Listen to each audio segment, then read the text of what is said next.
Pinagtulungang buhati ng mga mag-aaral ang kanilang sugatang guro ng isang pampublikong paaralan sa Tanawan, Leyte.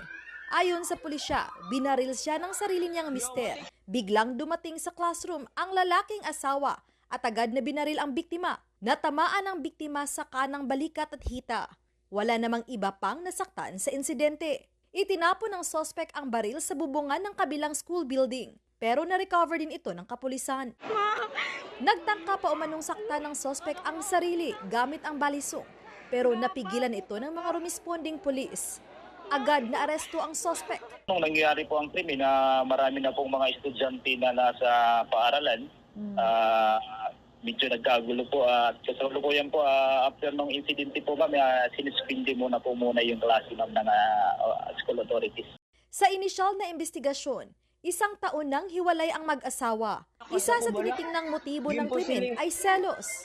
Sa interview natin sa mga possible witnesses, lumalabas na ganyan yung lalaki, ang daming iniisip na kung ano-ano. Kahit na hindi naman verified na impormasyon na ganun po ang iniisip. Kaya lagi niya pong inaaway ang asawa niya. Ligtas na ang biktima at nagpapagaling sa ospital. Kasong frustrated parricide ang inihandang kaso laban sa sospek. Patuloy pang kinukunan ng pahayag ang sospek.